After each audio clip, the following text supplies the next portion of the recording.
ಕುಲಹೀನನಾದ ನನ್ನನ್ನು ಇಷ್ಟೊಂದು ಆಧರಿಸಲು ಕಾರಣವೇನು ದೇವ? ಕರ್ಣ, ಹಾಗೆ ಹೇಳಬೇಡ. ಕುಲಯನಲ್ಲಿ ಕಂಡುಬರುವ ಗುಣಗಳು ನಿನ್ನಲ್ಲಿರುವವೇ. ದೇವ, ನಾನೆಂತಿದ್ದರೂ ಓರ್ವ ಸೂತಪುತ್ರನೆಂಬ ವಿಚಾರವನ್ನು ಇಡೀ ಪ್ರಪಂಚವೇ ಮರೆಯುವಂತಿಲ್ಲವಲ್ಲ ದೇವ? ಕರ್ಣ, ನೀನು ಸೂತನಲ್ಲ, ಶ್ರೇಷ್ಠವಾದ ಚಂದ್ರ ವಂಶವೇ ನಿನ್ನ ವಂಶವು. ಕುಂತಿ ದೇವಿಯೇ ನಿನ್ನ ತಾಯಿಯು, ಸೂರ್ಯನೇ ನಿನ್ನ ಜನಕನು. ಪಾಂಡವರು ನಿನಗೆ ಸೋದರನಾಗಬೇಕು. ಇದೇನು ಪರಮಾತ್ಮ, ನೀನು ಹೇಳುತ್ತಿರುವ ಮಾತು ಆಶ್ಚರ್ಯಕರವಾಗಿರುವುದಲ್ಲ. ಓಹೋ, ಇದು ಯುದ್ಧ ಕಾಲ. ಮೊದಲೇ ನೀನು ಪಾಂಡವರ ಪಕ್ಷಪಾತಿ, ಅವರನ್ನು ಕಾಪಾಡಲು ಈ ರೀತಿ ಹೇಳುತ್ತಿರುವ ದೇವ? ಕರ್ಣ, ನನ್ನ ಮಾತನ್ನು ಕೇಳು. ಮಾತನ್ನು ಪ್ರೇಮದಿ ಲಾಲಿಸು ವೀರ,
ಕರ್ಣ, ನನ್ನ ಮಾತನ್ನು ನಂಬು.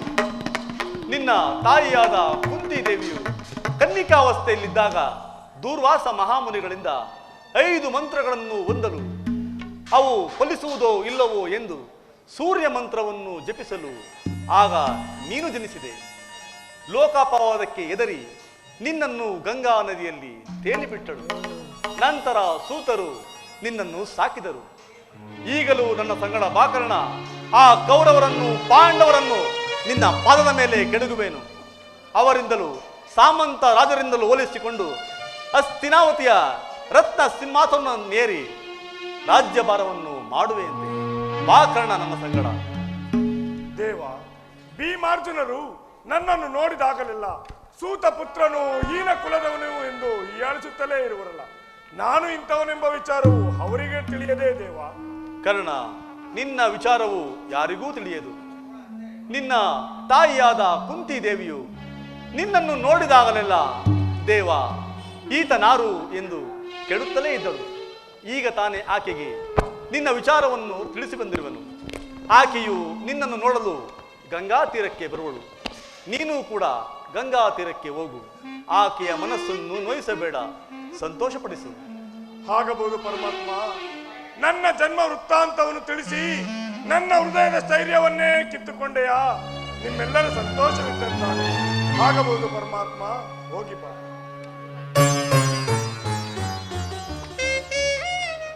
ಇದೇನಿದೆ? ಶ್ರೀಕೃಷ್ಣ ಪರಮಾತ್ಮನು ಎಂದಿಗೂ ಅಸತ್ಯವನ್ನು ಹಾಡತಕ್ಕವನಲ್ಲ. ವೀರರಾದ ಪಾಂಡವರು ನನ್ನ ಸಹೋದರರೇ, ಇದನ್ನು ನಂಬುವುದು ಹೇಗೆ? ನಂಬತಕ್ಕ ಬಗ್ಗೆ ಹೇಗೆ? ಕರ್ಣ, ನಿನ್ನ ಮನಸ್ಸಿನಲ್ಲಿರುವ ಅನುಮಾನವನ್ನು ಪಡಬೇಡ. ಪರಮಾತ್ಮನು ಹೇಳಿದ ಮಾತು ಸತ್ಯ. ಆ ಪಾಂಡವರನ್ನೇ ಕೂಡಿ ಬಾಳು, ಧರ್ಮ ನಡತೆಯನ್ನು ತಿಳಿ. ನಾನು ಅಶರೀರವಾಣಿ. ಇದೇನಿದು? ಶ್ರೀಕೃಷ್ಣ ಪರಮಾತ್ಮನು ಕುಂತಿ ದೇವಿಯೇ ನಿನ್ನ ತಾಯಿ ಎಂದು ಹೇಳಿದ ಮಾತು ಈ ಅಶರೀರವಾಣಿಯಿಂದ ಸ್ಥಿರಪಟ್ಟಿತು. ಲೋಕೈಕ ವೀರರಾದ ಪಾಂಡವರು ನನ್ನ ಸಹೋದರರೇ, ಅವರೊಡನೆ ಕೂಡಿ ಬಾಳುವ ಸೌಭಾಗ್ಯವು ನನ್ನ ಹಣೆಯಲ್ಲಿ ಬರೆಯಲಿಲ್ಲವೇ? ಇದುವರೆಗೂ ಬಂಧು ವರ್ಗದವರು ಯಾರೆಂದು ವ್ಯಥೆ ಪಡುತ್ತಿದ್ದ ನನಗೆ ಬಂಧು ವರ್ಗದವರು ಇಂತಹವರೇ ಎಂದ ಬಳಿಕ ಎಂತಹ ಉಭಯ ಸಂಕಟ, ಎಂತಹ ಉಭಯ ಸಂಕಟ!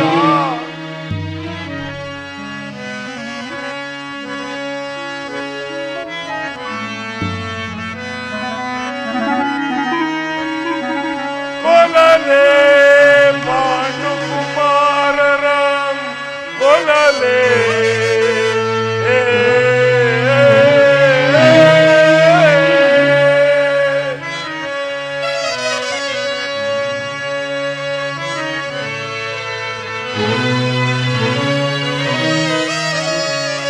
ಕೊಲಲೆ ಪಾಂಡುಕುಮಾರರಂ ಕೊಲಲೆ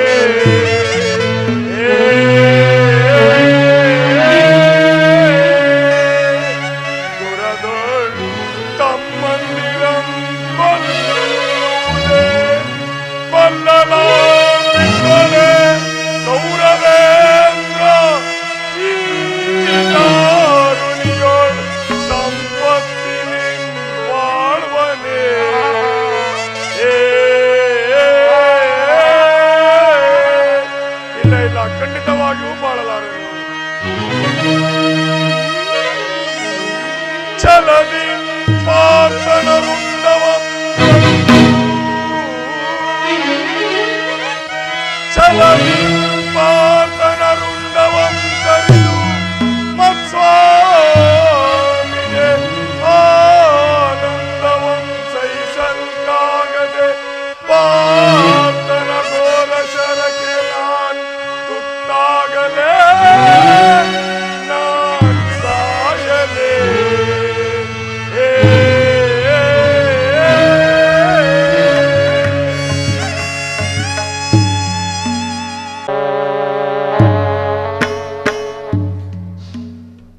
ಯೋಚಿಸುತ್ತಿರುವೆ ಏಕೆ ಅಂಗರಾಜ?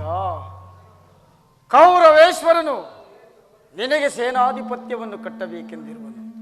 ಇದು ನಿಜವೇ ಶಕುನಿ? ನಾನು ನಂಬುವುದಿಲ್ಲ. ನಂಬು ಅಂಗರಾಜ, ನಂಬು. ಕರ್ಣನ ಉದಾರ ಹೃದಯವನ್ನು ತಿಳಿದ ಕೌರವರು ನಿರ್ಭಯದಿಂದ ಈ ರೀತಿ ನಡೆಯುವುದರಲ್ಲಿ ಆಶ್ಚರ್ಯವೇನು? ದುರ್ಯೋಧನಲ್ಲಿ ನಿನಗಿರುವ ಸ್ನೇಹ ಮತ್ತು ರಾಜಭಕ್ತಿಯ ಭರವಸೆಯಿಂದ ಕೆಲವರು ನಿನ್ನ ವಿಚಾರದಲ್ಲಿ ವಾಚ್ಯ ಶಬ್ದಗಳನ್ನಾಡಲು ಹಿಂಜರಿಯಲಿಲ್ಲ. ದುರ್ಯೋಧನನು ಇದೆಲ್ಲವನ್ನು ಕೇಳಿದರು, ಕೇಳದವನಂತೆಯೇ ಸುಮ್ಮನಿದ್ದನು. ಕರ್ಣ, ಯಾರು ಯಾರು ಏನೇನೆಂದರು ಮರೆಮಾಚದೆ ಹೇಳು ಶಕುನಿ. ಕೃಷ್ಣನು ರಾಜಸಭೆಯಿಂದ ಹೊರಗೆ ಹೋದ ಕೂಡಲೇ ಮೂರ್ಛಿತನಾಗಿದ್ದ ದುರ್ಯೋಧನನು ಎಚ್ಚೆತ್ತನು. ಅವನಾಗ ಹಸಿದ ಎಬ್ಬುಲಿಯಂತೆ ಆರ್ಭಟಿಸುತ್ತಾ ಕ್ರೋಧದಿಂದ ಬುದ್ಧಿ ಹೋದವನಾಗಿ ಭೀಷ್ಮ ದ್ರೋಣಾದಿಗಳನ್ನು ಪಾಂಡವ ಪಕ್ಷದವರೆಂದು ನಿಂದಿಸಿದನು. ಒಡೆಗೆ ಪಾಂಡವರೊಡನೆ ಯುದ್ಧಕ್ಕೆ ಸಿದ್ಧರಾಗುವಂತೆ ಸಮಸ್ತ ಸಾಮಂತ ರಾಜರಿಗೂ ಆಜ್ಞೆ ಮಾಡಿದನು. ಮತ್ತು ಕರ್ಣ, ನಿನಗೆ ಸೇನಾಧಿಪತ್ಯವನ್ನು ಕಟ್ಟಬೇಕೆಂಬ ತನ್ನಿಚ್ಛೆಯನ್ನು ಪ್ರಕಟವಾಗಿ ಹೇಳಿದನು. ಎಲ್ಲವೂ ನಿಶ್ಚಿತವಾದಂತೆಯೇ ಸರಿ. ಆದರಾಗ ಭೀಷ್ಮನು ಆ ಕುರುಪಿತಾಮಹನು ಏನೆಂದು ಹೇಳಿದೆನು ಶಕುನಿ? ಅಸೂಯೆಯಿಂದ ಭೀಷ್ಮನು ಆ ರೀತಿ ಹೇಳಿರಲಾರ. ಆದರೆ ಆತನ ಮಾತಿನಿಂದ ನಿನ್ನ ಸೇನಾಧಿಪತಿದ ಆಸೆ ಭಂಗವಾಯಿತು. ದುರ್ಯೋಧನನಲ್ಲಿ ನನ್ನಲ್ಲಿದ್ದ ವಿಶ್ವಾಸವನ್ನು ಚಲಿಸುವಂತೆ ಮಾಡಿದವರು ಯಾರು ಶಕುನಿ? ನೀನು ರಥವನ್ನೇರಿ ಕೃಷ್ಣನೊಡನೆ ಹೋದೆಯಷ್ಟೇ. ಭೀಷ್ಮನು ಸಂಗತಿಯನ್ನು ದುರ್ಯೋಧನನಿಗೆ ತಿಳಿಸಿದಂತಿದೆ. ತಂತ್ರಿಯಾದ ಕೃಷ್ಣನ ಸವಿ ನುಡಿಗಳಿಗೆ ನೀನು ಎಲ್ಲಿ ವಸನಾದಿಯೋ ಏನೋ ಎಂದು ದುರ್ಯೋಧನನ ಸಂದೇಹ. ಕರ್ಣ, ನಿನ್ನ ಮೇಲೆ ದುರ್ಯೋಧನ ಏನು ಸಂದೇಹ? ಕುರುಕುಲದರಸರು ಈ ಕರ್ಣನ ಸ್ವಾಮಿ ನಿಷ್ಠೆಯನ್ನು ತಿಳಿದಿಲ್ಲವೇ ಶಕುನಿ? ತಿಳಿದಿರುವರು ಕರ್ಣ, ತಿಳಿದಿರುವರು. ಆದರೆ ಏನು, ಕೃಷ್ಣನಿಗೂ ನಿನಗೂ ನಡೆದ ಮಾತಿನ ರಹಸ್ಯವೇನೆಂದು ತಿಳಿಯದ ಹೊರತು ನಿನಗೆ ಸೇನಾಧಿಪತ್ಯವನ್ನು ಕೊಡಕೂಡದೆಂದು ನಿರ್ಧಾರ. ಇದಕ್ಕೆ ಕಾರಣನು ಆ ಭೀಷ್ಮನಲ್ಲವೇ? ಯಾರಾದರೂ ಆಗಲಿ ಸಭೆಯಲ್ಲಿ ನಿನ್ನನ್ನು ತುಚ್ಛೀಕರಿಸಿ ಮಾತನಾಡಲು ಹಿಂಜರಿಯಲಿಲ್ಲ. ಯಾರು ಯಾರು ಏನೇನೆಂದು ನಿಂದಿಸಿದರು ಹೇಳಬಾರದೇ ಶಕುನಿ? ಆ ದುರ್ವಾಕ್ಯಗಳನ್ನು ನಾನು ಹೇಳಲಾರೆ ಕರ್ಣ, ಹೇಳಲಾರೆ. ಆದರೆ ಯತ್ನವಿಲ್ಲ, ಹೇಳುವೆನು ಕೇಳು. ಸೂತ ಕುಲದಲ್ಲಿ ಹುಟ್ಟಿದ ನೀಚ ಕರ್ಣನಿಗೆ ಸ್ವಾಮಿ ಭಕ್ತಿ ಎಲ್ಲಿದೆಯೆಂದು ನಿಂದಿಸಿದರು. ಏಕೆ ಸೂತ ಕುಲದಲ್ಲಿ ಹುಟ್ಟಿದವರು ರಾಜಭಕ್ತರಾಗಬಾರದೆ? ವಿಧಾತನು ಮಾನವ ಜಾತಿಯ ಸದ್ಗುಣಗಳೆಲ್ಲವನ್ನು ಉಚ್ಚ ಕುಲದವರಿಗೆ ಮೀಸಲಿಟ್ಟನೇ ಶಕುನಿ. ನಾನು ದೈವ ಬಲದಿಂದ ನಾನಿಂದು ಅಂಗದೇಶದ ಅರಸು, ಕುರು ಸಾಮ್ರಾಜ್ಯದ ಮಾಂಡಲಿಕ. ಹೀಗಿದ್ದರೂ ಈ ಜನ್ಮದ ದುಷ್ಟಭೂತವು ನನ್ನನ್ನು ಕಾಡುತ್ತಿರುವುದಲ್ಲ ಶಕುನಿ, ಕಾಡುತ್ತಿರುವುದಲ್ಲ. ಸ್ಥಿರನಾಗು ಕರ್ಣ, ಸ್ಥಿರನಾಗು. ದುರ್ಯೋಧನನು ನಿನ್ನ ಅವ್ಯಾಜ ಸ್ನೇಹವನ್ನು ತಿರಸ್ಕರಿಸಿದುದರ ಪ್ರತೀಕಾರ ಈಗ ನಿನ್ನ ಕೈಯಲ್ಲಿರುವುದು. ಭೀಷ್ಮನ ಯುದ್ಧದಲ್ಲಿ ಪರಾಜಿತನಾಗುವವರೆಗೆ ಅಸ್ತ್ರ ಧಾರಣ ಮಾಡುವುದಿಲ್ಲವೆಂದು ನೀನು ಶಪಥ ಮಾಡು. ಆಗ ಕೌರವರು ತಿಳಿಯಲೇ ಕರ್ಣನ ಅಸ್ತ್ರ ಕೌಶಲ್ಯದ ಅಭಾವವು ಎಂತ ಅನರ್ಥಕಾರಿ ಎಂಬುದನ್ನು. ಇದೇನು ಶಕುನಿ? ಎಲ್ಲರೂ ಯುದ್ಧದಲ್ಲಿ ನಿರತರಾಗಿರುವಾಗ ನಾನು ಹೇಡಿಯಂತೆ ಮನೆಯಲ್ಲಿ ಕೈಕಟ್ಟಿ ಕುಳಿತುಕೊಳ್ಳುವುದೇ? ನನ್ನಿಂದಾಗದು ಶಕುನಿ, ನನ್ನಿಂದಾಗದು. ಬೇರೆ ಉಪಾಯವಿಲ್ಲ ಅಂಗಾಧಿಪತಿ, ಬೇರೆ ಉಪಾಯವಿಲ್ಲ. ಯುದ್ಧ ಕ್ಷೇತ್ರದಲ್ಲಿ ಸ್ವಪಕ್ಷದವರಿಂದ ಅಪಮಾನಿತನಾಗುವ ಇಚ್ಛೆ ಇದ್ದರೆ ಅಸ್ತ್ರಧಾರಣ ಮಾಡು. ಏಕೆಂದರೆ ದ್ರೋಣ ಸಲ್ಯಾದಿಗಳು ನಿನಗೆ ಇದಕ್ಕಿಂತ ಹೆಚ್ಚಿನ ಅಪಮಾನವನ್ನು ಮಾಡಲು ಯೋಚಿಸಿರುವಂತಿದೆ. ಗುರು ಜನರ ಮೇಲೆ ಭಕ್ತಿ ಭಾವದಿಂದ ದುರ್ಯೋಧನನು ಈ ವಿಚಾರದಲ್ಲಿ ತಟಸ್ಯ ಭಾವವನ್ನು ವಹಿಸುವುದು ಕಾರಣ, ತಟಸ್ಯ ಭಾವವನ್ನು ವಹಿಸುವನು. ಸರಿಯಾಗಿ ಹೇಳಿದೆ ಸುಬಲರಾಜ. ದುರ್ಯೋಧನನಲ್ಲಿ ಇಂತಹ ಪರಿವರ್ತನೆಯಾದ ಮೇಲೆ ನಾನು ಯಾರಿಗೋಸ್ಕರ ಯುದ್ಧ ಮಾಡಲಿ? ನಾನು ಆ ಭೀಷ್ಮನು ಹತನಾಗುವವರೆಗೂ ಅಸ್ತ್ರಗಳನ್ನು ತೊಡುವುದಿಲ್ಲ. ಇದೇ ನನ್ನ ಶಪಥ, ಇದೇ ನನ್ನ ಶಪಥ. ಪ್ರಾಣಸಖ, ಬಂದು ಎಷ್ಟು ಹೊತ್ತಾಯಿತು? ನಾನು ನಿನ್ನನ್ನು ಎಲ್ಲೆಲ್ಲಿ ಹುಡುಕಿದೆನು? ಬಹಳ ಹೊತ್ತಾಗಲಿಲ್ಲ ಕುರುರಾಜ. ಆದರೆ ಒಂದು ಕ್ಷಣವೂ ಇಲ್ಲಿ ನಿಲ್ಲುವ ಪ್ರವೃತ್ತಿ ಇಲ್ಲ. ನಾನಿನ್ನು ಹೊರಡುವೆನು, ಪುನಃ ಬರುವೆನು. ಆಗ ಶಪಥವೇನೆಂದು ತಿಳಿಸುವೆನು. ನಿಲ್ಲು ಕರ್ಣ, ನಿಲ್ಲು. ನಿನಗೊಂದು ಸುದ್ದಿ ಇರುವುದು. ಏನು? ಆರ್ಯರ ಮಧ್ಯ ಪಥತಳರಿಂತಾಗಿ ಪಶುಗಳಂತೆ ಜೀವಿಸುವ ಈ ಸೂತ ಕುಲದವರಿಗೆ ಸಂತೋಷದ ವಿಷಯವೆಲ್ಲಿ? ನಾನಿಂದು ಹೋಗಿ ಏನು ಶಕುನಿ, ಈ ದಿನ ಕರ್ಣನ ರೀತಿಯೇ ಬೇರೆಯಾಗಿರುವುದು. ಬಹುವಾಗಿ ಯೋಚಿಸಿ ಕರ್ಣನಿಗೆ ಸೇನಾಧ್ಯಕ್ಷನಾಗಿ ಮಾಡಬೇಕೆಂದು ನಿರ್ಧರಿಸಿದನು. ಅದನ್ನು ಹೇಳುವುದಕ್ಕಾಗಿಯೇ ನಾನು ಇಲ್ಲಿಗೆ ಬಂದದ್ದು. ಏನು ಕರ್ಣನಿಗೆ ಸೇನಾಧಿಪತ್ಯವೇ? ಇದೇನು ಪರ್ಯಾಸ್ಯವೇ ಕೌರವೇಶ್ವರ, ಪರ್ಯಾಸ್ಯವೇ? ಅದೇಕೆ ಮಾವ, ಕರ್ಣನು ವೀರಪುರುಷನಲ್ಲವೇ? ಇರಬಹುದು, ಇರಬಹುದು. ಆದರೆ ಅವನಿಗೆ ಸೇನಾಧಿಪತ್ಯವನ್ನು ವಹಿಸುವುದರಿಂದ ಎಷ್ಟು ಜನ ಅಪಮಾನವಾಗುವುದೆಂದು ಯೋಚಿಸಿರುವೆಯಾ? ಭಾರ್ಗವ ವಿಜಯಾದ ಭೀಷ್ಮ, ಶಸ್ತ್ರಾಚಾರ್ಯನಾದ ದ್ರೋಣ, ಅಶ್ವತ್ಥಾಮ, ಅಲ್ಯ, ಕೃತವರ್ಮ ಇವರೇ ಮುಂತಾದ ಉತ್ತಮ ವರ್ಣದ ಮಹಾರಥಿಕರನ್ನು ಬಿಟ್ಟು ಸೂತ ಕುಲದಲ್ಲಿ ಹುಟ್ಟಿದ ಆ ನೀಚ ಕರ್ಣನಿಗೆ ಸೇನಾಧಿಪತ್ಯವೇ? ಕುಲ ಮರ್ಯಾದೆಯನ್ನು ಧಿಕ್ಕರಿಸುವುದರಿಂದ ಎಂತ ಅನರ್ಥವಾಗುವುದೆಂಬುದನ್ನು ಯೋಚಿಸಿರುವೆಯಾ? ಭೀಷ್ಮ ದ್ರೋಣಾದಿಗಳು ಅಂತರಂಗದಲ್ಲಿ ಪಾಂಡವರ ಪಕ್ಷಪಾತಿಗಳು. ಅವರೇನಾದರೂ ಅಸಮಾಧಾನಗೊಂಡರೆ ನಿನ್ನನ್ನೇ ತೀರಿಸಲು ಹಿಂಜರಿಯುವುದಿಲ್ಲ. ಅದು ಅಲ್ಲದೆ ಭೀಷ್ಮನ ಯುದ್ಧದಲ್ಲಿ ಪರಾಜಿತನಾಗುವವರೆಗೆ ಅಸ್ತ್ರಧಾರಣವನ್ನು ಮಾಡುವುದಿಲ್ಲವೆಂದು ಕರ್ಣನು ಇದೀಗ ನಿಷ್ಕಾರಣವಾಗಿ ಶಪಥ ಮಾಡಿ, ಈಗ ನೀನವನಿಗೆ ಸೇನಾಧಿಪತ್ಯವನ್ನು ವಹಿಸಿದರೆ ಕರ್ಣನು ಶಪಥವನ್ನು ಮೀರಿ ಅದನ್ನು ನಿರ್ವಹಿಸುವಂತಿಲ್ಲ. ನಿಧಾನವಾಗಿ ಯೋಚಿಸುಕರು ರಾಜ, ನಿಧಾನವಾಗಿ ಯೋಚಿಸು. ಹಾಗಾದರೆ ಈಗೇನು ಮಾಡುವುದು ಶಕುನಿ? ಸೇನಾಧಿಪತ್ಯವನ್ನು ಅಂಗೀಕರಿಸುವಂತೆ ಕುರು ಪಿತಾಮಹನನ್ನು ಪ್ರಾರ್ಥಿಸು. ಯುದ್ಧವು ಸನ್ನಿಹಿತವಾಗಿದೆ, ಈಗ ಚಿಂತಿಸುವ ಸಮಯವಿಲ್ಲ. ಹೋಗು, ಕುರು ಪಿತಾಮಹನನ್ನು ನೋಡು. ಹಾಗೇ ಮಾಡುವೆ. ನೀನು ನನ್ನ ಸಂಗಡ ಬಾ. ನಡೆ ಸುಯೋಧ, ಮುಂದಾಗಿ ನಡೆ, ನಾನು ನಿನ್ನೆ ಬರುವೆನು. ಎಲವೆಲವೋ ಕುರುಕುಲದ ಕೀಟವೇ, ನನ್ನನ್ನು ಯಾರೆಂದು ತಿಳಿದೆ? ನಾನು ಶಕುನಿಯಲ್ಲ, ನಾನು ಶಕುನಿಯಲ್ಲ, ನಿನ್ನ ಪಾಲಿನ ಶನಿ, ಶನಿ ಎಂದು ತಿಳಿ. ಯಾವ ಅಧಿಕಾರದ ಬಲದಿಂದ ಮೆರೆಯುತ್ತಿರುವೆಯೋ ಮೆರೆ, ಮೆರೆ, ನಾನು ನೋಡುವೆನು. ಅಧಿಕಾರ, ಅಧಿಕಾರ, ಅಧಿಕಾರ.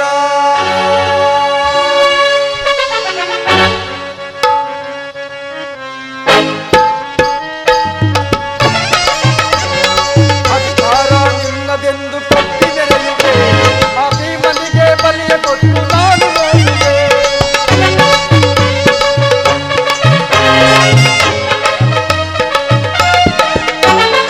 ಅಧಿಕಾರ ನಿನ್ನದೆಂದು ಕಟ್ಟಿ ಮೆರೆಯುವೆ, ಆ ಭೀಮನಿಗೆ ಬಲಿಯ ಕೊಟ್ಟು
ಪರಾಕ್ರಮಶಾಲಿಗಳಾದ ಪಾಂಡವರ ಪತ್ನಿಯಾಗಿದ್ದರೂ ಕೂಡ ಈ ನನ್ನ ಬೆಚ್ಚಿದ ಮುಡಿಯನ್ನು ಕಟ್ಟರೆ ಕಾಲವನ್ನು ಕಳೆಯಬೇಕಾಯಿತು.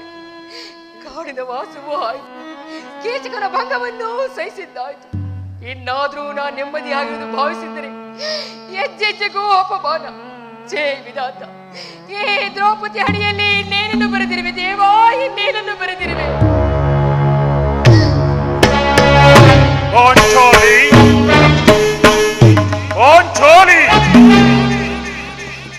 ಇವಳೇಕೆ ಈ ರೀತಿ ಚಿತ್ತಾಮಗ್ನಳಾಗಿರುವಳು? ಪ್ರಿಯತಮೆ, ಕಾಂತೆ ಶಾಂತೆ,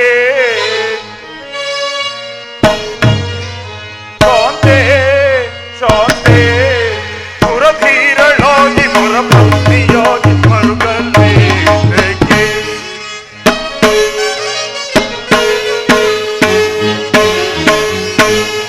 ಸುರಧೀರಳಾಗಿ ವರಪತ್ನಿಯಾಗಿ ಮರುಗಲ್ಲೇಂದಕ್ಕೆ. ಕಾಂತೆ ಶಾಂತೆ, ಸುರಧೀರಳಾಗಿ ವರಪತ್ನಿಯಾಗಿ ಮರುಗಲ್ಲೇಂದಕ್ಕೆ.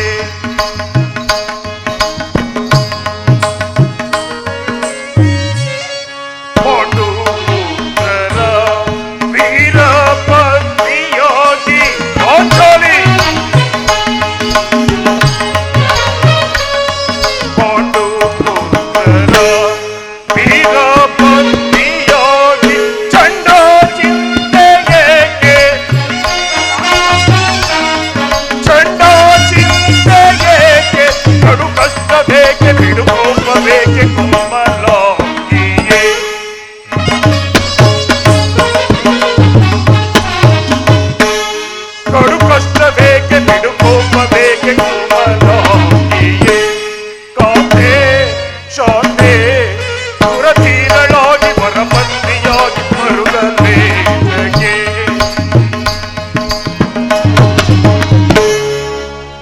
ಏನಾಯಿತು? ನಿಷ್ಕಾರಣವಾಗಿ ಅಳುತ್ತಿರುವೆ. ನಾನು ನಿಷ್ಕಾರಣವಾಗಿ ಅಳುತ್ತಿಲ್ಲ. ಈ ಪಾಂಚಾಲಿ ಹಳವಿಗೆ ಒಂದಲ್ಲ 10 ಕಾರಣ. ನೀವಾದರೂ ಪುರುಷರು, ಯಾರಾದರಿಂದ ದುರ್ವಾಕ್ಯಗಳನ್ನು ಆಡಿದರೆ ಅದಕ್ಕೆ ತಕ್ಕ ಪ್ರಾಶ್ಚಿತ್ತ ಮಾಡುದು. ಆದರೆ ಸ್ತ್ರೀಯರ ವಿಚಾರವೂ ಹಾಗಲ್ಲ. ನಾವು ಅನ್ನ ವಸ್ತುಗಳಿಗಾಗಿ ಪರರನ್ನು ಆಶ್ರಯಿಸಬೇಕಾಗುವುದು. ಆತ್ಮ ಗೌರವವನ್ನು ರಕ್ಷಿಸಿಕೊಳ್ಳಲು ನಮಗೆ ಪರರ ಆಶ್ರಯ ಬೇಕು. ಛೇ ವಿಧಾತ, ಈ ಪರಾಧೀನ ಸ್ತ್ರೀ ಜಾತಿಯನ್ನು ಏಕೆ ಸೃಷ್ಟಿಸಿದೆ ದೇವಾ, ಏಕೆ ಸೃಷ್ಟಿಸಿದೆ? ಅಳಬೇಡ ಪಾಂಚಾಲಿ, ಅಳಬೇಡ. ಸ್ತ್ರೀಯರ ಪರಾಧೀನತೆಯು ನಮ್ಮ ಸಮಾಜದ ನಿಯಮ. ಭಗವತ್ ಸ್ವರೂಪಿಗಳಾದ ಋಷಿಗಳ ಆಜ್ಞೆ. ಆಹಾ, ಪತ್ನಿಯನ್ನು ದ್ಯೂತಲ್ಲಿ ಪಣವಾಲಿತು ಸೋಲುವಂತೆ ಋಷಿಗಳ ಆಜ್ಞೆ ಮಾಡಿದ್ದರಲ್ಲವೇ? ಅಯ್ಯೋ ಅಯ್ಯೋ, ಪತಿಗಳಂತೆ ಪತಿಗಳು ತಪಸ್ಸು ಮಾಡಿ ಪಡೆಯಬೇಕು ನಿಮ್ಮಂತಹ ಪತಿಗಳನ್ನು.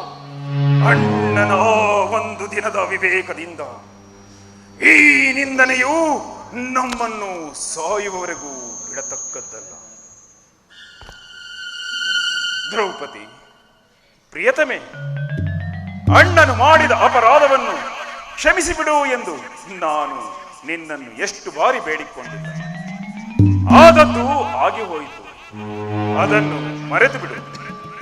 ಈ ದಿವಸ ನೀನು ಈ ರೀತಿ ಇರಲು ಕಾರಣವೇನು ತಿಳಿಸಬಾರದೆ? ಹೇಳುವೆನು, ಆದರೆ ಅದರಿಂದಾಗುವ ಪ್ರಯೋಜನವಾದರೂ ಏನು? ನೀನು ಅಣ್ಣನ ಆಜ್ಞಾಧಾರಕನು, ಅಣ್ಣನ ಹಾಗೆ ಹೊರತಾಗಿ ಮತ್ತೇನನ್ನೂ ಮಾಡುವುದಿಲ್ಲ. ಅದು ಅಂದಿನ ಮಾತು. ಈಗ ನಾನು ಯಾರ ಆಜ್ಞಾಧಾರಕನೂ ಅಲ್ಲ. ಹಾಗಾದ್ರೆ ಕೇಳು ಪ್ರಿಯ, ಈ ದಿನ ಹಸ್ತಿನಾಂಬಿಯ ಮಂದಿರಕ್ಕೆ ದೇವಿಯ ದರ್ಶನಕ್ಕಾಗಿ ಹೋಗಿದ್ದೆನು. ಅಲ್ಲಿಗೆ ಆ ದುರ್ಯೋಧನ ಪತ್ನಿಯಾದ ಭಾನುಮತಿಯು ಬಂದಿದ್ದಳು. ಅವಳು ನನ್ನನ್ನು ನೋಡಿ ನಕ್ಕು, ನಿನ್ನ ಪತಿಗಳು 5 ಗ್ರಾಮಗಳನ್ನು ಬೇಡಲು ದೂತನನ್ನು ಸಂಧಿಗಾಗಿ ಕಳಿಸಿದ್ದರಲ್ಲ, ಇನ್ನೇನು ಸಂಧಿಯಾಗುವುದಲ್ಲ. ಆಗಲಾದರೂ ಬಿಚ್ಚಿದ ಕೇಶರಾಶಿಯನ್ನು ಮುಡಿಗಟ್ಟುವೆ ಅಷ್ಟೇ ಎಂದು ಅಪಹಾಸ್ಯ ಮಾಡಿ ನಕ್ಕಳು ಪ್ರಿಯ. ಏನು ದುರ್ಯೋಧನನೊಡನೆ ಪುನಃ ಸಂಧಿಗೆ ಪ್ರಯತ್ನ? ನನ್ನ ಸಂದೇಹ ನಿಶ್ಚಯವಾಯಿತು. ಹಾಗಾದರೆ ಯಾರು ರಾಯಭಾರಕ್ಕಾಗಿ ಹೋಗಿರುವುದು? ಇನ್ಯಾರು? ಕೃಷ್ಣ ಪರಮಾತ್ಮನು. ಏನು ಕೃಷ್ಣನು ಪುನಃ ಸಂಧಿಗೆ ಕೋಪೋಂಗನೆಯರ ವಿಲೋಸ ವಿಭ್ರಮಗಳಲ್ಲಿ ಮಗ್ನನಾಗಿರುವ ಯದುಪತಿಯು ಯುದ್ಧವನ್ನು ಮರೆತಿರುವುದು ಸಹಜ. ಅರ್ಜುನನು ದ್ವಾರಕೆಯಿಂದ ಹಿಂತಿರುಗಿದಾಗಲೇ ಈಗಾಗಬಹುದೆಂದು ನಾನು ನಿರೀಕ್ಷಿಸಿದ್ದನು. ಅದಿರಲಿ ಪಾಂಚಾಲಿ, ಭಾನುಮತಿಗೆ ನೀನು ಏನೆಂದು ಉತ್ತರವನ್ನು ಕೊಟ್ಟೆ? ಅವಳ ಪ್ರಶ್ನೆಗೆ ತಕ್ಕ ಉತ್ತರವನ್ನೇ ಕೊಟ್ಟು ಬಂದೆ. ಏನದು? ನಿನ್ನ ಮುಡಿಯನ್ನು ಬಿಡಿಸುವವರೆಗೂ ನನ್ನ ಮುಡಿಯನ್ನು ಕಟ್ಟುವುದಿಲ್ಲ ಎಂದು. ಚಮತ್ಕಾರವಾದ ಉತ್ತರ. ಪಾಂಚಾಲಿ, ಎಲ್ಲಿ ನೀನು ನನ್ನೊಡನೆ ಕದನವಾಡುವುದರಲ್ಲಿಯೇ ಈ ನಿನ್ನ ಚತುರತೆಯನ್ನು ಮುಗಿಸಿಕೊಂಡೇ ಎಂದು ನಾನು ತಿಳಿದಿದ್ದೆ. ಸಮಯವಿದೆ ಪ್ರಿಯ, ಸಮಯವಿದೆ, ಸಮಯವಿದೆ. ಶೃಂಗಾರಕ್ಕೆ ಭೀಮ. ಪಾಂಚಾಲಿ, ಪ್ರಿಯ, ಸಮಯವಿದೆ. ಶೃಂಗಾರಕ್ಕೆ ಭೀಮ. ರಮತೆಯ ಮನಕ್ಕೆ ಎಂದು ವಿರಾಮ. ರಮತೆಯ ಮನಕ್ಕೆ ಎಂದು ವಿರಾಮ. ಸಮಯವಿದೆ. ಶೃಂಗಾರಕ್ಕೆ ಭೀಮ.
ಇಂದೊಂದು ದಿನ ಬಿಚ್ಚಿದ ನನ್ನ ಕೇಶರಾಶಿಯನ್ನು ನೋಡಿ ಕುರುಕುಲಾಂತಕ ಕಾಳರಾತೆಂದು ಸಂಬೋಧಿಸಿದ್ದೆ ಮತ್ತು ಹೇಳಿದ್ದೆ ಕೂಡ.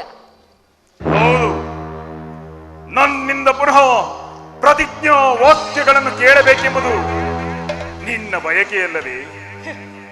ಮಾಡಿದ ಪ್ರತಿಜ್ಞೆಯನ್ನು ಮರೆಯುವಂತ ಹೇಳಿಯಲ್ಲ ಈ ಕಲಿ ಭೀಮ. ಹೇಳುವುದಷ್ಟೇ ಅಲ್ಲ, ಹೇಳಿದಂತೆ ನಡೆಯಬೇಕೆಂಬುದೇ ನನ್ನ ಇಚ್ಛೆ. ಸುಮ್ಮನೆ ಇಚ್ಛಿದರೇನಾಗುವುದು? ನೀನು ಎಷ್ಟೇ ಆದ್ರೂ ಅಣ್ಣನ ಆಜ್ಞಾಧಾರಕನು. ಅಣ್ಣನ ಹಾಗೆ ಹೊರತಾಗಿ ಮತ್ತೇನನ್ನ ಮಾಡುವುದಿಲ್ಲ.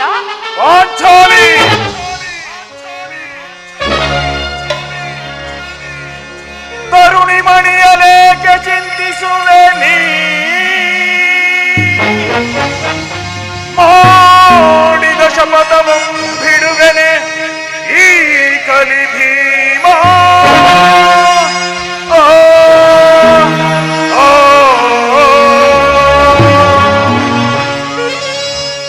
ಅಗ್ರಜನಾಜ್ಞೆಯನ್ನು ಮೀರಿ ಅಗ್ರಜನಾಜ್ಞೆಯನ್ನು ಮೀರಿ ಗುರುಕುಲವನ ಸೀಳಿ ಛಲದಿ ಮುಂದುವೆನು ಜಯವ. ಮಕ್ಕಳೋಗದಿರು ಮದ್ಗದೆಯೇ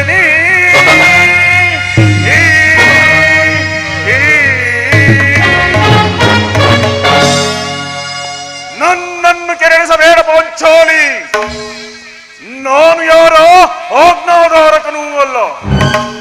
ಶಾಂತಿಯನ್ನು ಬಯಸುವವರು ಸಂಧಿಯ ಪ್ರಸ್ತಾಪವನ್ನು ಮಾಡುತ್ತಿರಲಿ. ನಾನು ಆತುರದಿಂದ ಯುದ್ಧದ ನಿರೀಕ್ಷೆಯಲ್ಲಿ ಇರುವೆನು. ಧರ್ಮಪರಾಯಣನಾದ ಯುಧಿಷ್ಠಿರನು ದುರ್ಯೋಧನನ ಅನಂತ ತಪ್ಪುಗಳನ್ನು ಕ್ಷಮಿಸಬಹುದು. ಆದರೆ ನಾನು ಕ್ಷಮಿಸುವುದಿಲ್ಲ.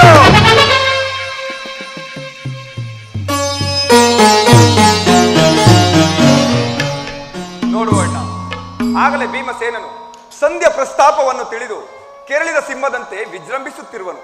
ಅವನನ್ನ ಸಮಾಧಾನ ಪಡಿಸಲು ನಿನ್ನ ಹೊರತು ಮತ್ತಾರೂ ಶಕ್ತರಲ್ಲ. ಅರ್ಜುನ, ಈ ಸಾರಿ ಅವನ ಕೋಪಕ್ಕೆ ದ್ರೌಪದಿಯೇ ಕಾರಣ ಎಂಬುದು ತೋರುವುದು. ಕೃಷ್ಣನು ಹೇಳುತ್ತಿರಲಿಲ್ಲವೇ, ಜಗತ್ತಿನ ಸುಖ ದುಃಖಗಳಿಗೆ ಸ್ತ್ರೀಯರೇ ಮೂಲ ಕಾರಣರೆಂದು. ಪಾರ್ಥ, ಕೌರವರೊಡನೆ ಯುದ್ಧಕ್ಕಿಂತ ಈ ನನ್ನ ತಮ್ಮನ ಕೋಪವನ್ನು ಶಮನ ಮಾಡುವುದೇ ನನಗೆ ದುಸ್ಸಾಹಸವಾಗಿದೆ. ಭೀಮಸೇನ, ಭೀಮಸೇನ, ನನ್ನಲ್ಲಿ ಕೋಪವೇ ತಮ್ಮ. ಕೋಪ ಮಾಡಬೇಡ ಅಣ್ಣ. ಧರ್ಮಜನು ನಮಗೆ ಹಿರಿಯನು. ಆತನ ವಿರುದ್ಧವಾಗಿ ಯುದ್ಧವನ್ನು ಪ್ರಾರಂಭಿಸುವುದು ನಿನಗೆ ಅನುಚಿತ. ಏನು ಹೇಳುವೆ ಪಾಂಚಾಲಿ? ಧರ್ಮವೆಂದು ಹಂಬಲಿಸುತ್ತಾ ಕ್ಷತ್ರಿಯ ಧರ್ಮವೇ ಏನೆಂಬುದನ್ನು ಮರೆಯುವುದು ನಿಮಗೆ ಉಚಿತ ಎನಿಸುತ್ತಲ್ಲವೇ ಪ್ರಿಯ? ಅಗ್ರಜ, ಸಮಯಕ್ಕೆ ಸರಿಯಾಗಿಯೇ ಬಂದಿರುವೆ.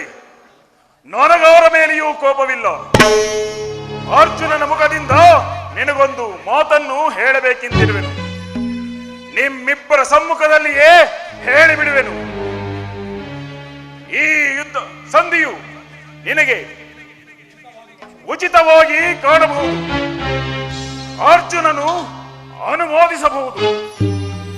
ನಕುಲ ಸಹದೇವರು ಸುಮ್ಮನಿರಬಹುದು. ಹೋದರೆ ಈ ದೋಷ ಪ್ರವೃತ್ತಿಯನ್ನು ನಾನು ಪಾಂಡವರ ಕಳಂಕವೆಂದು ಭಾವಿಸುವೆನು.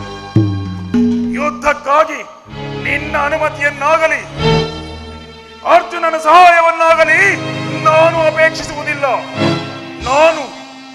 ನಾನು ಮತ್ತು ಈ ನನ್ನ ಗದೆ ಇವೆರಡೇ ಸಾಕು ಕುರುಕುಲವನ್ನು ನಿರ್ನಾಮ ಮಾಡಬಲ್ಲದು. ನೀವು ನಿಶ್ಚಿಂತೆಯಿಂದ ಸಂಧಿಯ ಪ್ರಸ್ತಾಪವನ್ನು ಮಾಡುತ್ತೀರಿ. ನಾನು ನನ್ನ ಪ್ರತಿಜ್ಞೆಯಂತೆ ನಡೆದುಕೊಳ್ಳುವೆನು.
ಸಹೋದರ, ನಿನ್ನ ಕೋಪವನ್ನು ತಡೆಯುವ ಶಕ್ತಿ ನನಗಿಲ್ಲ.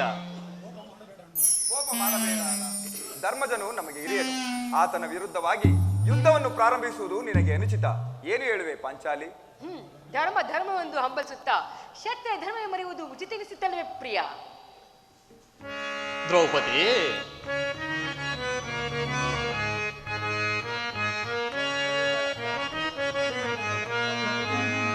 ಮಾರಣ ರಗಣಿ ಮಾನಿನಿ ಮಣಿ ದುಗುಡ ವೇದಕ್ಕೆ ಬಿಡು ಚಿಂತೆ ಪಡೆದು ತರವೇ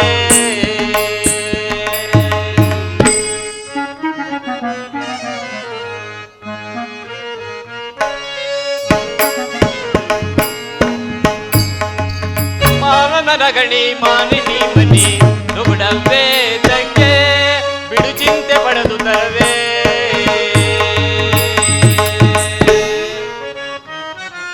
ಸಂಗ್ರಾಮವೋ ಘೋರ ಕರ್ಮವೋ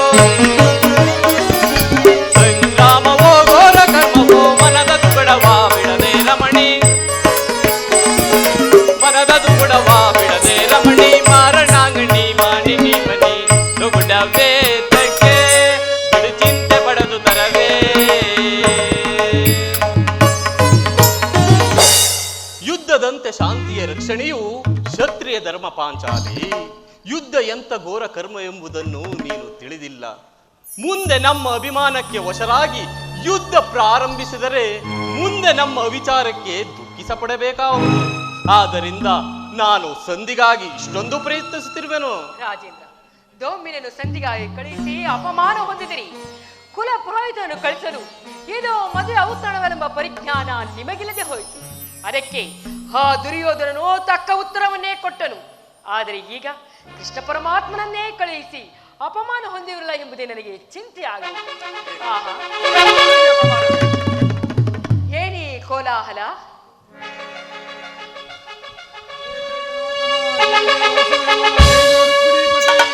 ಪರಮಾತ್ಮನು ಬರುವಂತಿದೆ. ಅರ್ಜುನ, ನಾನಿನ್ನು ಹೊರಡುವೆನು. ಈ ಸಂಧಿಯ ಫಲಾಫಲ ಮಾತುಗಳಿಂದ ನನಗಾವ ಪ್ರಯೋಜನವೂ ಇಲ್ಲ. ನೀವು ನಿಮ್ಮ ಅಪೌರುಷ ವರ್ತನೆಯಿಂದ ಫಲವನ್ನು ನೀವೇ ಭುಜಿಸಿರಿ. ನನಗೆ ಅದರಲ್ಲಿ ಯಾವ ಭಾಗವೂ ಬೇಡ. ನನ್ನ ಪ್ರತಿಜ್ಞೆಯಂತೆ ನಾನು ನಡೆದುಕೊಳ್ಳುವೆನು. ಪ್ರಾಣೇಶ್ವರ, ಸ್ವಲ್ಪ ತಡೆ. ಯದುಪತಿಯು ನಮ್ಮನ್ನು ನೋಡಿ ನಗುತ್ತಾ ಇತ್ತ ಕಡೆಯೇ ಬರುತ್ತಿರುವುದು. ಆದ್ದರಿಂದ ಆತನಿಂದ ರಾಜಸಭೆಯ ಸಮಾಚಾರ ತಿಳಿದುಕೊಂಡು ನಂತರ ನೀನು ಇಷ್ಟದಂತೆ ಮಾಡುವೆಯಂತೆ. ಪರಮಾತ್ಮನಿಗೆ ನಮಸ್ಕರಿಸುವೆನು. ನಿಮ್ಮೆಲ್ಲರಿಗೂ ಮಂಗಳವಾಗಲಿ. ವಾಸುದೇವ ನಮೋ ನಮಃ. ಭೀಮಸೇನ, ನಿನಗೆ ಮಂಗಳವಾಗಲಿ. ಪರಮಾತ್ಮ, ಓದ ಕಾರ್ಯವೇನಾಯಿತು? ಓದವರಾರು ಕೃಷ್ಣನಲ್ಲವೇ? ಅಂದರೆ ಏನು ನಡೆಯಿತು ದೇವ? ಎಲ್ಲವೂ ಸಮರ್ಪಕವಾಗಿಯೇ ನಡೆಯಿತು. ಭೀಷ್ಮಾದಿಗಳು ನನ್ನನ್ನು ಬಹುವಾಗಿ ಸನ್ಮಾನಿಸಿದರು. ಧೃತರಾಷ್ಟ್ರನು ನನ್ನನ್ನು ಸ್ವಾಗತಿಸಿ ವಿಧ ವಿಧವಾಗಿ ಉಪಚರಿಸಿದರು.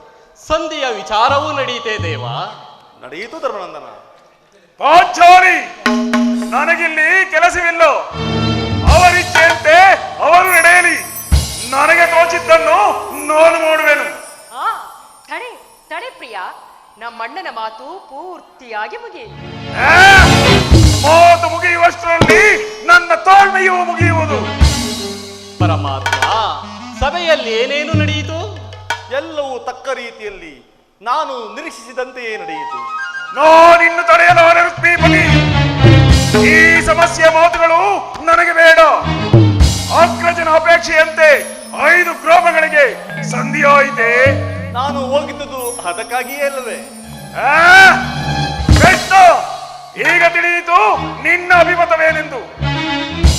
ಅಜ್ಞಾತವಾಸ ನೆಪದಲ್ಲಿ ಅರ್ಜುನನು ಬಳೆತೊಟ್ಟನು. ಈಗ ಸಂಧಿಯ ನೆಪದಲ್ಲಿ ನಮ್ಮೆಲ್ಲರಿಗೂ ಬಳೆ ತೊಡಿಸಬೇಕೆಂದು ಹವಣಿಸುತ್ತಿರುವೆಯಾ? ಯಾದವಾಗ್ರಣಿ, ಪಾಂಡು ಪುತ್ರರ ಮೇಲೆ ನಿನಗಿಷ್ಟೊಂದು ಆಕ್ರೋಶ ಬೇಕೇ? ಭೀಮ, ನಿನಗಿಷ್ಟೊಂದು ಅಸಹನೀಯಕ್ಕೆ? ಸಾವಧಾನದಿಂದ ನನ್ನ ಮಾತನ್ನು ಪೂರ್ಣವಾಗಿ ಕೇಳು. ಇದು ನಿನಗೆ ಹೆಚ್ಚಿಗೆ ಸಂಬಂಧಿಸಿದೆ ಎಂದು ನಾನು ಹೇಳಲಿಲ್ಲವೇ? ಸ್ವಾಭಿಮಾನ್ಯ ಶೂನ್ಯವಾದ ಸಂಧಾನದೊಡನೆ ಚಂಡ ಭೀಮನಿಗೆಂತಹ ಸಂಬಂಧ ಇರುವುದು? ಅತ್ಯಂತ ನಿಕಟವಾದ ಸಂಬಂಧವಿರುವುದು. ಪರಮಾತ್ಮ, ಮುಂದೇನಾಯಿತು? ರಾಜಸಭೆಯಲ್ಲಿ ನಿಮ್ಮ ಸಂದೇಶ ತಿಳಿಸಿದೆನು. ಅವರೆಲ್ಲರೂ ಒಪ್ಪಿದರು. ಯಾರು ಯಾರು ಒಪ್ಪಿದರು ದೇವ? ಭೀಷ್ಮ, ದ್ರೋಣ, ಧೃತರಾಷ್ಟ್ರನೇ ಮುಂತಾದವರು ಒಪ್ಪಿದರು. ನನಗಿಲ್ಲಿ ಕೆಲಸವಿಲ್ಲ. ಈ ದುರ್ವಾರ್ತೆಯನ್ನು ಕೇಳಬೇಕೆಂಬುದು ನಿನ್ನ ಇಚ್ಛೆಯಾಗಿತ್ತು. ಅದನ್ನು ಸಾಧಿಸಿದೆ ಕೃಷ್ಣ. ಸಹೋದರರೇ, ನಾನಿನ್ನು ಹೊರಡುವೆನು. ಮಾನುಷ ಫಲವನ್ನು ನೀವೇ ಭುಜಿಸಿರಿ. ಈ ಭೀಮನು ಅದರಲ್ಲಿ ಯಾವ ಭಾಗವನ್ನು ಅಪೇಕ್ಷಿಸುವುದಿಲ್ಲ. ಯಾಜ್ಞಸೇನಿ, ನೀನು ನಿರಾಶರಾಗಬೇಡ. ಈ ಭೀಮನು ಬದುಕಿದ್ದರೆ ನಿನ್ನ ಸೇಡನ್ನು ತೀರಿಸಿಕೊಳ್ಳುವನು. ನೀನು ನಿಜವಾಗಿಯೂ ಇಡಿಂಬಾಪತಿಯೇ ಸರಿ. ಇಲ್ಲದಿದ್ದರೆ ಆ ರಕ್ಕಸಿಯನ್ನು ಆಳುವುದು ಹೇಗೆ ಸಾಧ್ಯ? ಸ್ವಲ್ಪ ಸಮಾಧಾನದಿಂದ ನನ್ನ ಮಾತನ್ನು ಪೂರ್ಣವಾಗಿ ಕೇಳು. ನನ್ನನ್ನು ಸುಮ್ಮನೆ ಕೋಡಬೇಡ ಕೃಷ್ಣ. ಈ ಸಂಧಿಯ ಮಾತುಗಳು ನನಗೊಪ್ಪದು. ನಿನಗೊಪ್ಪುವ ವಿಚಾರ ಹೊಂದಿರುವುದು. ಆ ದುರ್ಯೋಧನನು ನಿನಗೊಂದು ಸಂದೇಶವನ್ನು ಕಳಿಸಿರುವನು. ಏನು? ದುರ್ಯೋಧನನ ಸಂದೇಶ?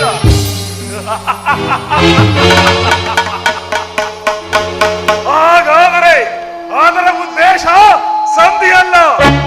ಕೃಷ್ಣ, ಹೇಳು ಹೇಳು ಹೇಳು, ಏನು ಆ ಸಂದೇಶವೇನೆಂದು? ಆ ಸಂದೇಶವನ್ನು ಕೇಳುವ ಮೊದಲು ನೀನು ನನ್ನ ಬಳಿಯಲ್ಲಿ ಕೈಕಟ್ಟಿ ಕುಳಿತುಕೊಳ್ಳಬೇಕು. ಇಲ್ಲ, ನಿಂತಲ್ಲಿಯೇ ಹೇಳಿದರು. ಕುಳಿತುಕೊಳ್ಳದ ಹೊರತು ನಾನು ಹೇಳುವುದಿಲ್ಲ. ಏಕೆ? ಪರಿಹಾಸ್ಯವೇ ಕೃಷ್ಣ? ನಿನ್ನನ್ನು ಕಂಡರೆ ನನಗಷ್ಟೊಂದು ಭಯವಾಗುವುದು. ಭೀಮ, ಆ ಗದೆಯನ್ನು ಸ್ವಲ್ಪ ದೂರವಾಗಿಡು. ನನ್ನ ಬಳಿಯಲ್ಲಿ ಕುಳಿತುಕೋ. ಆಗ ನಿನಗೆ ಪ್ರಿಯವಾದ ಆ ಸಂದೇಶವನ್ನು ಹೇಳಿದನು. ಕೃಷ್ಣ, ನಿನ್ನಪೇಕ್ಷೆಯಂತೆ ಕುಳಿತುಕೊಳ್ಳುವೆನು. ಹೇಗಲಾದರೂ ಹೇಳು. ನೀನು ಕೋಪ ಮಾಡುವುದಿಲ್ಲವಷ್ಟೇ? ಅದು ಆಗಲಿ. ಹಾಗಾದರೆ ಈಗ ನೀನು ನನ್ನ ಬಂದಿ. ಅರ್ಜುನ, ಈ ಗದೆಯನ್ನು ಸ್ವಲ್ಪ ದೂರವಾಗಿಡು. ಯಾಜ್ಞಸೇನಿ, ಸಮೀಪಕ್ಕೆ ಬಾ. ನಾನು ಹೇಳಿದಂತೆ ಮಾಡಬೇಕು, ತಿಳಿಯಿತು? ನಾನೆಂದಾದ್ರೂ ನಿನ್ನ ಮಾತನ್ನು ಮೀರಿರುವಿನೇ ಕೃಷ್ಣ? ಹಾಗಾದರೆ ತೆಗೆದುಕೋ ಈ ಹಗ್ಗವನ್ನು. ಇದು ನನಗೊಂದು ಕಡೆ ಪುರಸ್ಕಾರ ರೂಪವಾಗಿ ದೊರೆಯಿತು. ಇದರಿಂದ ಭೀಮನ ಕೈಗಳನ್ನು ಭದ್ರವಾಗಿ ಬಂಧಿಸು. ಇದೆಂತ ಅಪರ್ಯಾಸ್ಯ ಕೃಷ್ಣ? ಇದು ಪರ್ಯಾಸ್ಯವಲ್ಲ ತಂಗಿ. ನೀನು ಶತ್ರುಗಳ ಎಡೆಮುರಿಯನ್ನು ಬಿಡಿಸುವುದರಲ್ಲಿ ಪಂಡಿತೆಯಂತೆ. ಹಾಗೆ ನಿನ್ನ ಗಂಡನ ಕೈಗಳನ್ನು ಕಟ್ಟಲು ಬರುವುದೋ ಇಲ್ಲವೋ ನೋಡೋಣ. ಆದರೆ ಭೀಮನಿಗೆ ಸಂದೇಶವನ್ನು ಕೇಳುವ ಇಚ್ಛೆ ಇದ್ದರೆ ಕಟ್ಟಿಸಿಕೊಳ್ಳಲಿ, ಬೇಡವಾದರೆ ಏನೂ ಸಾಧ್ಯವಿಲ್ಲ.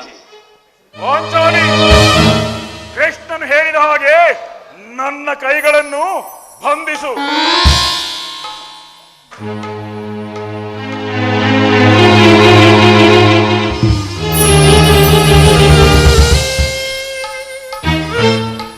ಈಗ ಎಲ್ಲರೂ ಕೇಳಿರಿ.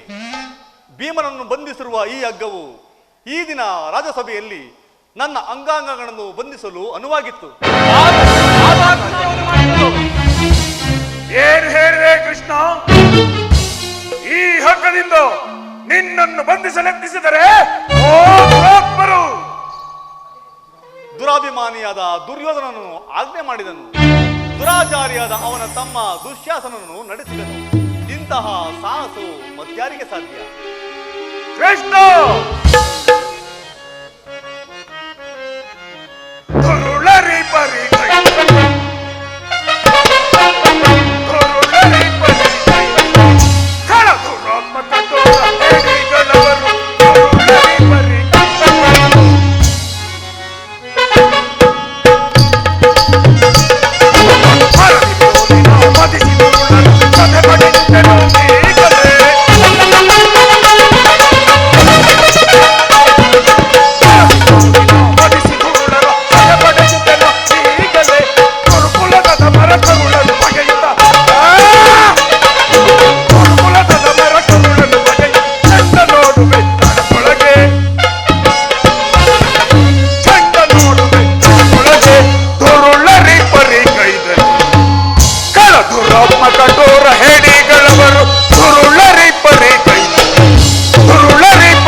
ನನ್ನ ಕೈಗಳನ್ನು ಬಿಡಿಸು.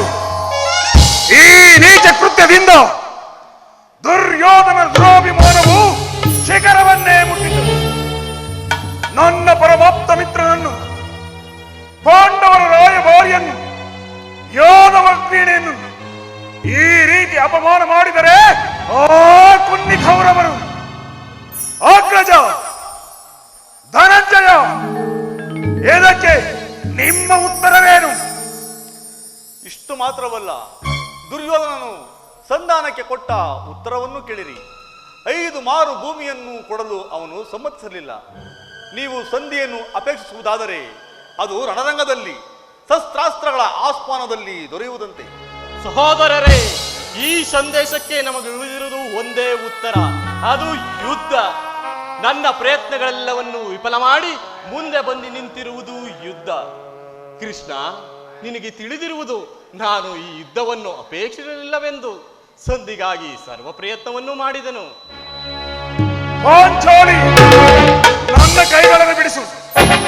ಇಲ್ಲ ಇಲ್ಲ, ನಾನೇ ಬಿಡಿಸಿಕೊಳ್ಳುವೆನು. ಎಲ್ಲಿ ಎಲ್ಲಿ ನನ್ನ ಕಥೆ? ಎಲ್ಲರೂ ಕೇಳಿರಿ. ಅಂದು ದುರ್ಯೋಧನನ ಒಡ್ಡೋಲಗದಲ್ಲಿ ಓ ದುರುಳ ದುಶ್ವಾಸನಿಂದ ಅಪಮಾನವನ್ನು ಹೊಂದಿ ಕಣ್ಣೀರಿಡುತ್ತ ಮುಕ್ತ ಕೇಳಿ ಹೋಗಿ ಪಾಂಡವರ ಅಪಕೀರ್ತಿಯು ರೂಪುಗೊಂಡಂತೆ ನಿಂತಿದ್ದ ಓ ಪಾಂಚಾಲ ರಾಜನಂದಿನಿಯ ಸಮ್ಮುಖದಲ್ಲಿ ನಾನು ಈ ಪ್ರತಿಜ್ಞೆಯನ್ನು ಮಾಡಿದ್ದೆನು. ಈಗ ಯುದ್ಧಕ್ಕೆ ಮೊದಲು ಪುನಃ ಈ ಪ್ರತಿಜ್ಞೆಯನ್ನು ಮಾಡುತ್ತಿರುವೆನು.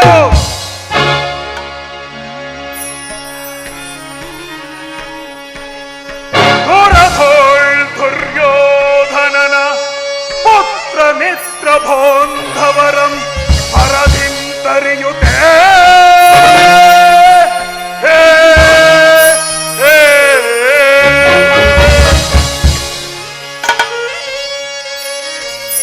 ದುರುಳ ದುಶ್ಯಾಸನನ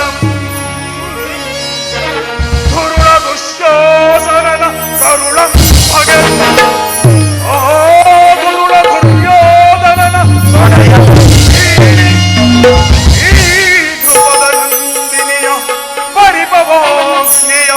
ಪರಿಹರಿಪೆ ಇದು ಸತ್ಯ.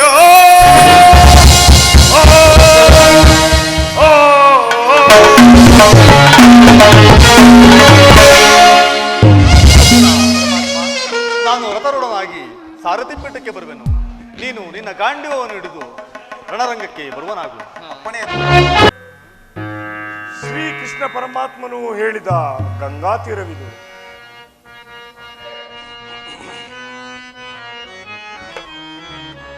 ಕಮಲ ನಯನನೇ ಕಾಯೋ ಎನ್ನನು,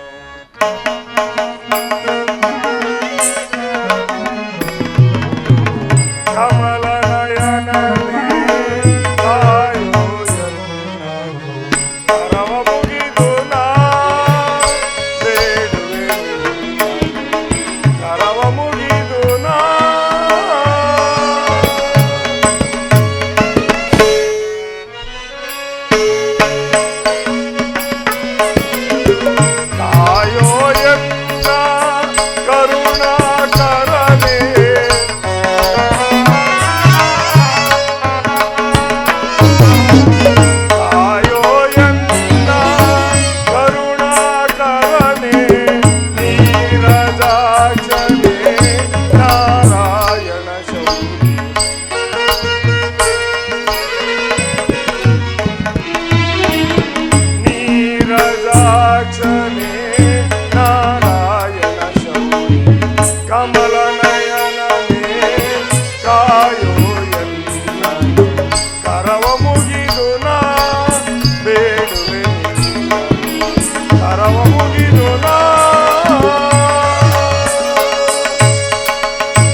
ಜನನಿ, ನಮಸ್ಕರಿಸುವೆನು ತಾಯಿ, ನಮಸ್ಕರಿಸುವೆನು.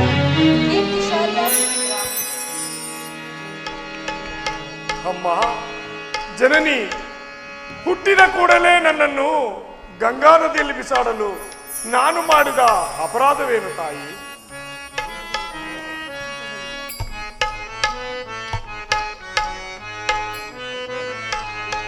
ಮಾತೆ ನೀನೇಕೆ ತ್ಯಜಿಸಿದೆಯನ್ನನು ಸಾನುರಾಗದಿ ಬೇಳು ಬೇಗನೆ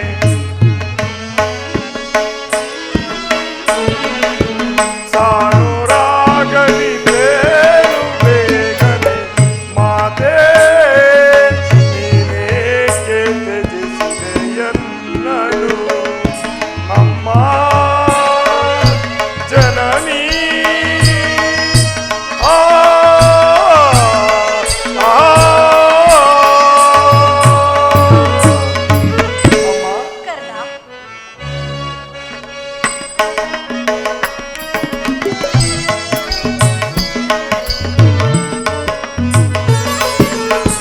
ಜನಿಸಿದ ಕೂಡಲೇ ಜಲದಲ್ಲಿ ಬಿಸುಳೆ ನಾನು ಗೈದ ಅಪರಾಧವೇನಿದು?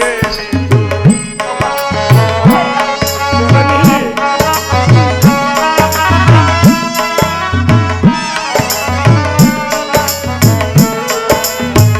ಜನಿಸಿದ ಕೂಡಲೇ ಜಲದಲ್ಲಿ ಬಿಸುಳೆ ನಾನು ಗೈದ ಅಪರಾಧವೇನಿದು? ಮಮತೆಯಿಂದಲಿ ಸಲಹುದೆಯನ್ನನು ಧೂಳಿ ಬಿಸಾಡಲು ಕಾರಣವೇನಿದು?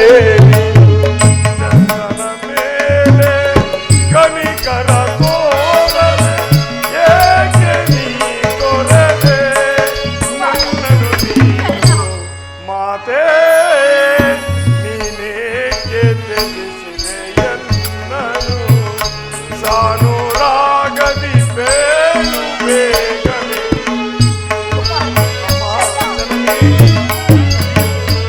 ಸಾನುರಾಗದಿ ಬೇಳು ಬೇಗನೆ ಮಾತೆ ನೀನೇಕೆ ತ್ಯಜಿಸಿದೆಯನ್ನನು ಅಮ್ಮ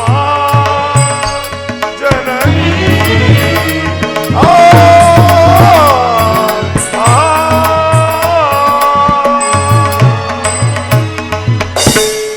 ಅಮ್ಮ ಜನನಿ, ಹುಟ್ಟಿದ ಕೂಡಲೇ ನನ್ನನ್ನು ಗಂಗಾ ನದಿಯಲ್ಲಿ ಬಿಸಾಡಲು ನಾನು ಮಾಡಿದ ಅಪರಾಧವೇನು ತಾಯಿ?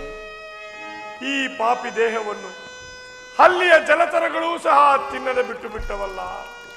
ಅಮ್ಮ, ಎಲ್ಲರೂ ನನ್ನನ್ನು ಸೂತ ಪುತ್ರನು, ಹೀನ ಕುಲದವನು ಎಂದು ಹೀಯಾಳಿಸುತ್ತಿದ್ದಾಗ ಒಂದೇ ಒಂದು ಮಾತಿನಲ್ಲಿ ಪರಿಹರಿಸಬಹುದಾಗಿದ್ದ ನೀನು ಏತಕಮ್ಮ ಸುಮ್ಮನಾದೆ? ಅಮ್ಮ, ಇಷ್ಟು ದಿನದ ಮೇಲಾದರೂ ಮಗನ ನೆನಪು ಬಂತಲ್ಲ, ಕರುಣೆ ತೋರಿತಲ್ಲ. ಈ ಉಪಕಾರದ ಭಾರವನ್ನು ನಾನು ಹೇಗೆ ತೀರಿಸಲಿ ತಾಯಿ, ನಾನು ಹೇಗೆ ತೀರಿಸಲಿ?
ಕನ್ಯಾವಸ್ಥೆಯಲ್ಲಿದ್ದಾಗ ದೂರ್ವಾಸ ಮುನಿಗಳು ನಮ್ಮ ಅರಮನೆಗೆ ಬಂದಿದ್ದರು.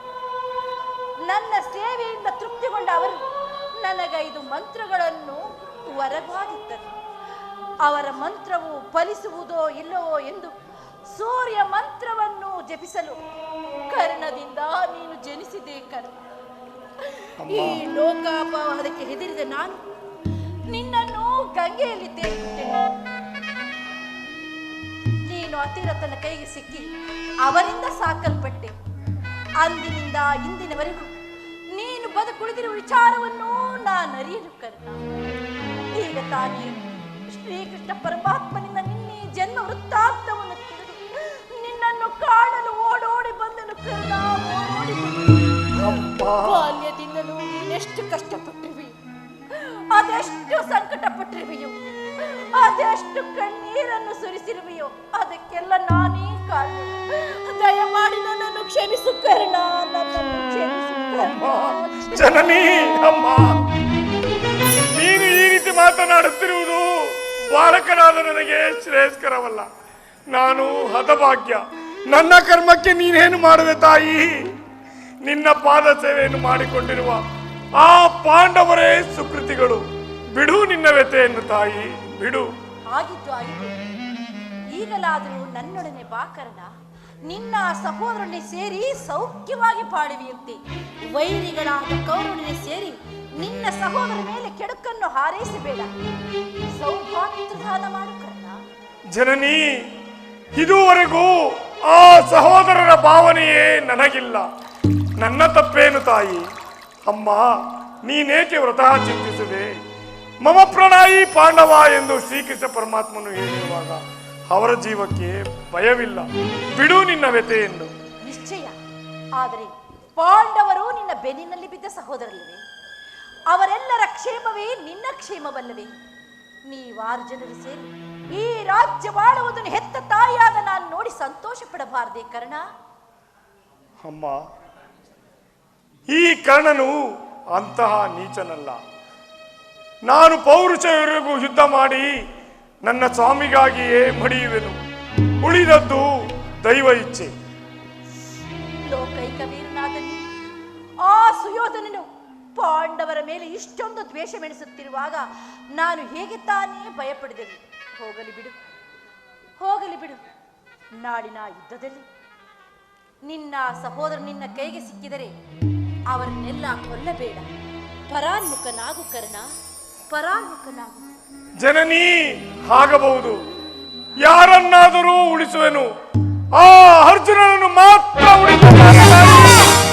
ಆ ಅರ್ಜುನನನ್ನು ಮಾತ್ರ ಉಳಿಸಲಾರೆ. ಆ ಅರ್ಜುನನ ಹೊರತು ಇನ್ನುಳಿದ ನಾಲ್ವರ ಮೇಲೆ ಖಂಡಿತವಾಗಿಯೂ ಕೈ ಮಾಡುವುದಿಲ್ಲ ತಾಯಿ, ಖಂಡಿತವಾಗಿಯೂ ಕೈ ಮಾಡುವುದಿಲ್ಲ. ಅರ್ಜುನನ ಮೇಲಿನ ದ್ವೇಷವನ್ನು ತ್ಯಜಿಸು ಕರ್ಣ.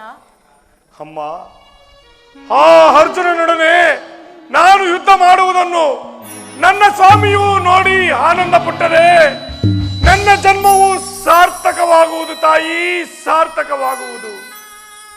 ಅರ್ಜುನನ ಮೇಲೆ ನಿನಗೆ ಇಷ್ಟೊಂದು ದ್ವೇಷ? ಹೋಗಲಿ ಬಿಡು ಕರ್ಣ. ಅಮ್ಮ, ಹೋಗಲಿ. ಕಡೆಯದಾಗಿ ನನ್ನದೊಂದು ಮಾತನ್ನು ನಡೆಸಿಕೊಡುವಿಯಾ ಕುಮಾರ? ಅದೇನು ಹೇಳುತ್ತ?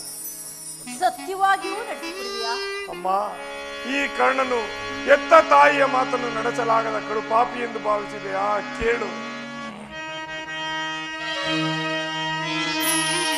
ನುಡಿದುದ ನಡೆಸಲಾಗದ ಕಡುಕೂಳನೆ ಈ ಕರ್ಣ ಕೇಳ್ಸೂರ್ಯ ತನುಜೆ.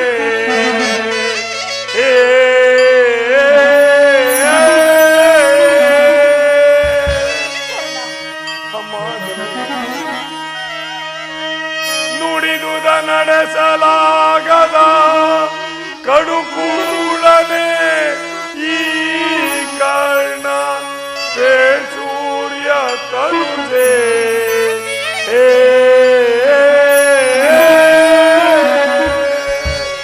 ಅಮ್ಮ, ಬಿಡು ಬಿಡು ಚಿಂತೆಯ ಮಾತೆಯೇ.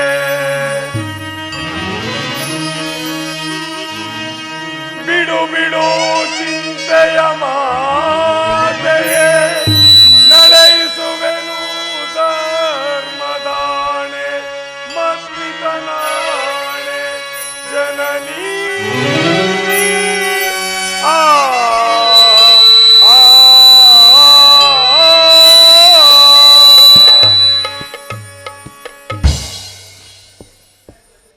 ಆಯಿಸಿದ್ದವರು ಎಲ್ಲಿಯಾದರೂ ಬದುಕಿಕೊಳ್ಳುವರು, ಹೆತ್ತ ಹೊಟ್ಟೆಗೆ ಅದೇ ಸಂತೋಷ. ಕರ್ಣ,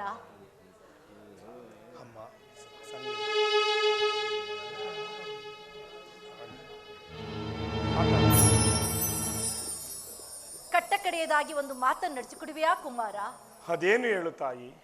ನಾಡಿನ ಯುದ್ಧದಲ್ಲಿ ನೀನು ಒಮ್ಮೆ ತೊಟ್ಟ ಬಾಣವನ್ನು ಪುನಃ ತೊಡಬೇಡ.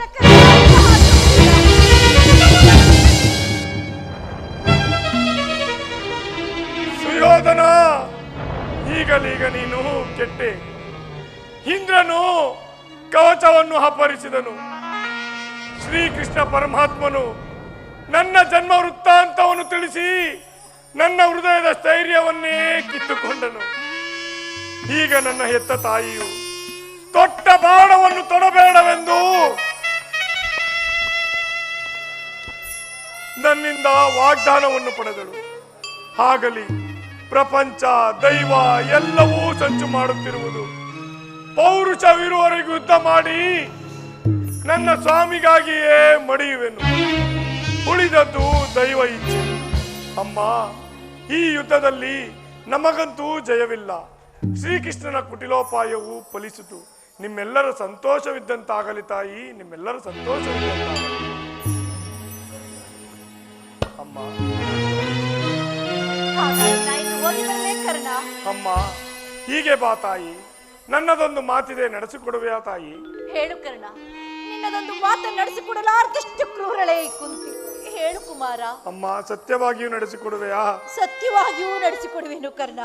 ಅಮ್ಮ, ಈ ಯುದ್ಧ ಮುಗಿಯುವವರೆಗೂ ನಾನು ನಿನ್ನ ಮಗನೆಂಬ ವಿಚಾರವನ್ನು ಯಾರಲ್ಲಿಯೂ ಹೇಳಬೇಡ ತಾಯಿ, ಯಾರಲ್ಲಿಯೂ ಹೇಳಬೇಡ.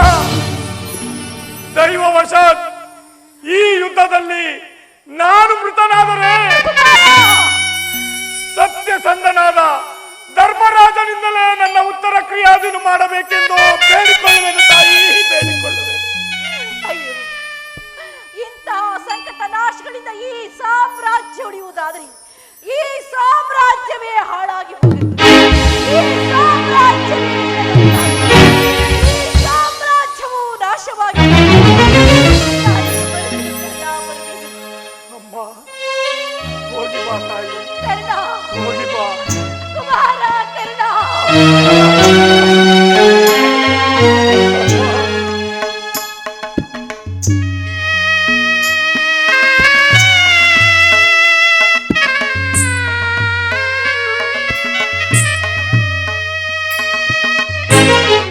ಪ್ರಪಂಚದಲ್ಲಿ ದೈವಾನುಕೂಲವಿಲ್ಲದವರು ಬದುಕಿದ್ದರೂ ವ್ಯರ್ಥವಲ್ಲವೇ?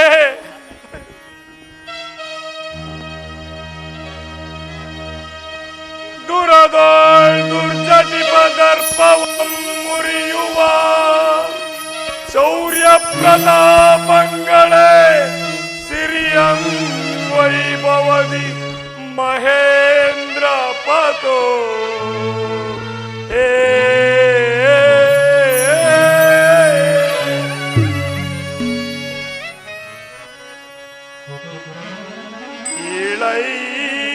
ಇಳೈಸುವಂತಿರ್ದೊಡೆ ನರದೇವತೆಗ ಬೆರಗಾಗುವವು ಗುಣಗಳ ಪ್ರಖ್ಯಾತಿಯಂತಿರ್ದೊಡೆ ದರಫಲ ಕೀರ್ತಿಗಳು ಫಲಿಸುವವು ದೈವಾನುಕೂಲವಿಲ್ಲ